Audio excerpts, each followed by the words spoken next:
Good morning friends, welcome to our YouTube channel TechWings Infotech। दोस्तों, आज के video में हम देखेंगे कि कैसे आप नया फाइनेंशियल ईयर में मूव कर सकते हैं।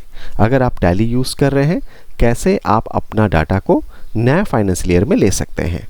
फ्रेंड्स, जैसे कि आज 1/4/2024 है, मतलब न्यू फाइनेंशियल ईयर, और हर न्यू फाइनेंशियल ईयर में हम न्यू बुक्स अकाउंट बनाते हैं। तो चलिए, अगर आपके पास कोई एग्जिस्टिंग कंपनी है, उसको हम नया फाइनेंशियल ईयर में कैसे ले सकते हैं, 3 इजी स्टेप्स में सीख सकते हैं। Yes, 3 easy steps.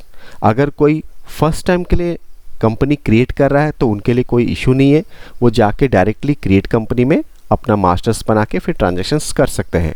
बट जिसका ऑलरेडी कंपनी है, वो अगर नया फाइनेंशियल ईयर में आ सकते हैं, तो कैसे हम उसको कर सकते हैं वो मैं आज आपको बताऊंगा। तो सबसे पहला स्टेप, जो मेरी कंपनी है आप देख सकते हैं, ग्रेट टी प्राइवेट लिमिटेड, और इसमें जो डाटा है ये 23-24 का है, या हो सकता है उससे भी पुराना हो। तो मैं चाहता हूँ कि मैं कोई नया कंपनी ना क्रिएट करूँ, मैं इसी कंपनी को कंटिन्यू करना चाहता हूँ। दैट मीन्स मेरे को कोई नया कंपनी नहीं चाहिए, मैं इसी कंपनी को कंटिन्यू करना चाहता हूँ। रीज़न इसके पीछे कुछ भी हो सकता है कि मुझे नया कंपनी नहीं क्रिएट करना है, 2 कंपनी हो जाएगा, या सेकंड हो सकता है मेरा अभी तक क्लोजिंग बैलेंस ओके नहीं हुआ है। तो बहुत सारी रीज़न हो सकती है, बट मुझे क्या करना है कि इसी कंपनी को कंटिन्यू करना है। तो सबसे पहला स्टेप, अगर आपको सेम कंपनी को कंटिन्यू करना है तो आप क्या करेंगे, राइट हैंड साइड जो लिखा है डेट F2, उसके साइड में एरो की है, आप उस पर क्लिक कीजिए। वहाँ पे एक ऑप्शन आता है पीरियड, आप पीरियड में जाइए। क्योंकि ये आपका 23-24 का डाटा है, आप इसको कर दीजिए 1/4/2024 और एंडिंग 31/3/2025। तो इससे क्या होगा, आप 1/4/2024 से फिर एंट्री करना आप स्टार्ट कर सकते हैं। एंटर कर दिए तो देखिए करंट पीरियड आपका हो गया 1/4/2024 से 31 मार्च 2025। अब आप जब भी वाउचर एंट्री में जाएंगे, आप देख सकते हैं राइट हैंड साइड आपका 1/4 से शुरू हो गया। दैट मीन्स आज से आप काम शुरू कर सकते हैं। प्लस आपको अगर बैक डेट का कोई एंट्री देखना है, अगेन उसी तरह से, क्योंकि इसमें आपका लास्ट ईयर का भी एंट्री है, हो सकता है उससे पहले का भी एंट्री हो सकता है। तो किसी का लेजर स्टेटमेंट चेक करना है, कुछ भी अगर आपको चेक करना है, आपको सिंपल F2 के पास जो एरो की है उसको क्लिक कीजिए, पीरियड में आइए।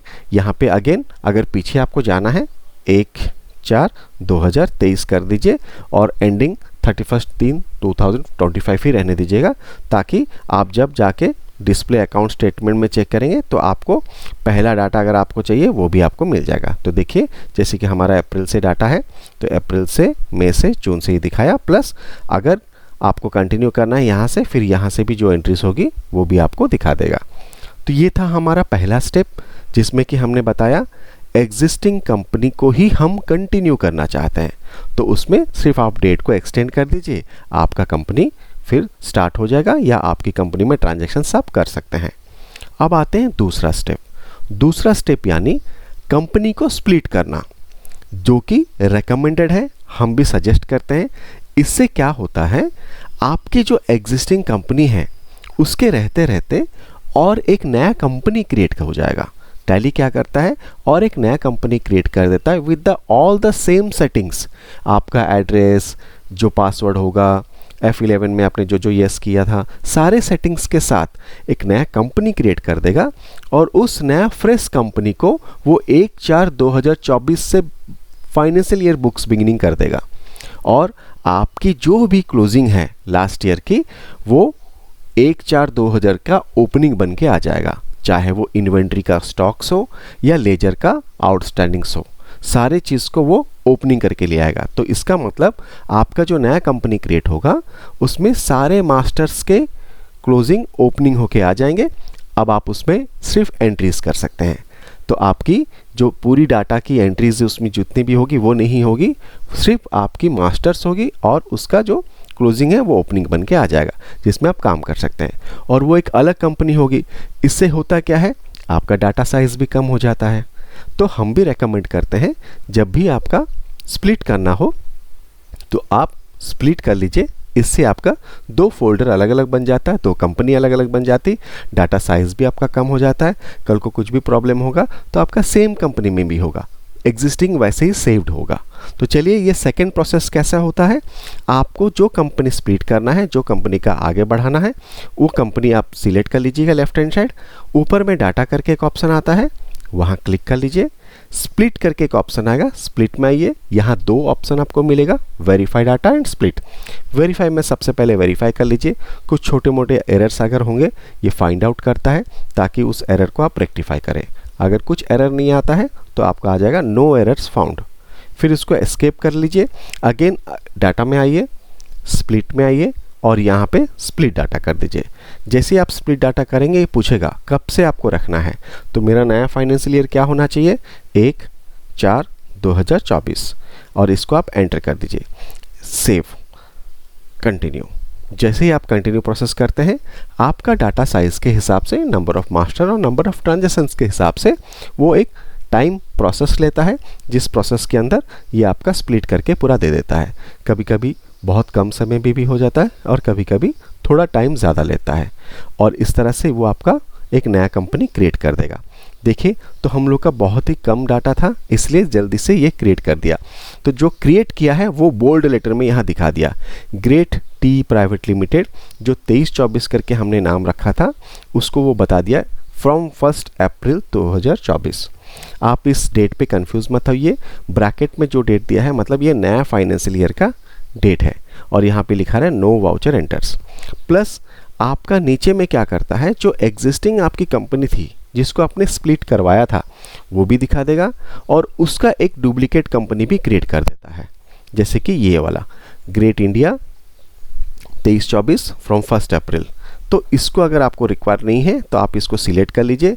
सिलेक्ट करके कंपनी में जाके इसको अल्टर में जाके इसको डिलीट कर दीजिए, अदरवाइज़ ये अननेसेसरी आपको कन्फ्यूज़न क्रिएट करता है। तो ये डिलीट हो गया। तो आपकी एक जो पुरानी एग्जिस्टिंग थी वो है, प्लस जो नया कंपनी है वो है। इसको अगर आप चाहें तो रीनेम कर सकते हैं क्योंकि ये 23-24 भी लिखा हुआ आ रहा है। तो आप इसमें आइए, अल्टर में आइए, अल्टर में आके इसको सिलेक्ट करके सिंपल यहाँ पे एंड की में दबा के इसको हटा दीजिए और इसको कर दीजिए 24-25। और सिंपल आप जैसे इसको देखना चाहते हैं उतना सिंपल ही रखिए और इसको सेव कर दीजिए। तो देखिए इसमें आप चेक कर सकते हैं, आपके यहाँ अल्टर में अगर मैं आऊँ सारे मास्टर्स आपके ऑलरेडी आ गए हैं विथ ओपनिंग बैलेंस भी। अगर आप इन्वेंट्री में भी आएंगे आपके जितने भी इन्वेंट्री थे सब उसमें आ गए हैं। अगर आप देखना चाहते हैं तो चार्ट ऑफ अकाउंट्स में आ जाइए, यहाँ लेजर्स में आ जाइए, right hand side multi masters and alter. तो इसमें ऑल आइटम्स करेंगे तो जो भी ओपनिंग बैलेंस है वो सारा ओपनिंग बैलेंस भी आ गया होगा। तो इस तरह से आप अपना सारा मास्टर्स को आप कैरी फॉरवर्ड कर सकते हैं। और इसकी जो न्यू फाइनेंशियल ईयर है ये होगी 24। इसका मतलब यहाँ से आप जो एंट्री स्टार्ट करेंगे वो 24-25 का ही होगा। और हम रेकमेंड भी करते हैं, सबसे बेस्ट ऑप्शन है कंपनी को स्प्लिट कर दीजिए ताकि आपकी पुरानी कंपनी एज इट इज़ रहेगी, नए कंपनी में आप जो काम करेंगे आप कर सकते हैं। इसमें सारे मास्टर्स का क्लोजिंग ओपनिंग होके आ गया होगा, आपको सिर्फ एंट्री करना है। ये हो गया दूसरा तरीका। तीसरा तरीका हो गया कि आप एक नया फ्रेश कंपनी क्रिएट कीजिए और इस पुराने कंपनी का मास्टर्स को एक्सपोर्ट करके इंपोर्ट कर लीजिए। ये भी एक तरीका है जिससे आप नया फाइनेंशियल ईयर कंटिन्यू कर सकते हैं। तो वो कैसे करते हैं, तो अब मैं एक और टैली ओपन करके रखा हूँ, यहाँ पे मैं सिलेक्ट करूँगा, नया कंपनी क्रिएट कर लेते हैं। चलिए, ग्रेट इंडिया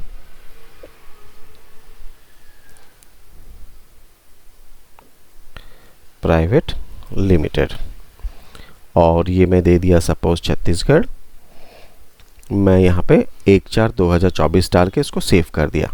सेव करने के बाद ये मेरी एक कंपनी क्रिएट हो गई, बट इसमें जो भी आपके F11 के फीचर्स है ये आपको मैनुअली यस करना पड़ेगा। तो ये मेरा एक फ्रेश कंपनी हो गया। अब इसमें मेरी कोई लेजर नहीं होगी क्योंकि मैंने नया क्रिएट किया, और ना ही मेरा कोई आइटम होगा।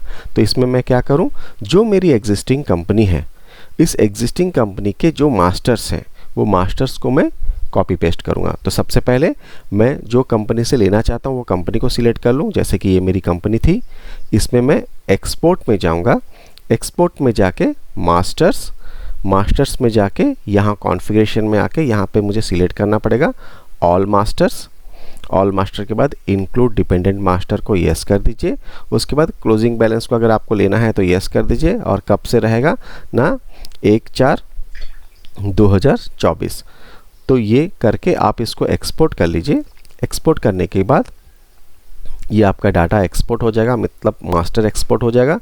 वो एक्सपोर्ट किया हुआ डाटा आप नया कंपनी में जाके वहाँ पे इंपोर्ट कीजिए। जैसे कि ये मेरा नया कंपनी है, यहाँ इंपोर्ट मास्टर्स, और आपका फॉर्मेट क्या था, यहाँ पे इंपोर्ट, यहाँ पे मास्टर,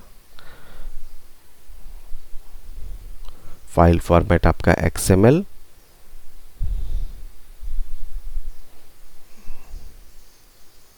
और यहाँ पे मॉडिफाई विथ न्यू डाटा। तो ये आपका पूरा मास्टर आपका इंपोर्ट करके दे देगा। उसके बाद ओपनिंग बैलेंस आप चेक कर लीजिएगा। तो इससे क्या होगा, आप अपना नया कंपनी में एंट्री करके उसी मास्टर के साथ आप कंटिन्यू कर सकते हैं। तो ये था तीसरा प्रोसेस। बट इस तीनों के प्रोसेस में जो भी आप काम करेंगे, रेकमेंड है कि आप सबसे पहले बैकअप ले लीजिए। दोस्तों, अगर किसी सपोर्ट की ज़रूरत है ड्यूरिंग द स्प्लिट, काइंडली आप हमको कांटेक्ट कर सकते हैं ताकि हम आपको हेल्प कर पाएँ। और अगर आपको प्रोसेस बहुत अच्छी तरह से पता चला, या आपको याद आ गया, या आपको पहले से पता है, तो आप प्लीज़ काइंडली पहले बैकअप ले लीजिए, और उसके बाद ही ये प्रोसेस तीनों में से जो आपको ठीक लगे उसको यूज़ कीजिए। होप आपको समझ में आया होगा कि how we can move to the new financial year 3 easy steps में। अगर आपको हमसे कांटेक्ट करना है तो प्लीज़ काइंडली कांटेक्ट कीजिए, हम आपको सपोर्ट करेंगे। और वीडियो कैसा लगा काइंडली कमेंट कीजिए, शेयर कीजिए और सब्सक्राइब कीजिए। Till then, thank you.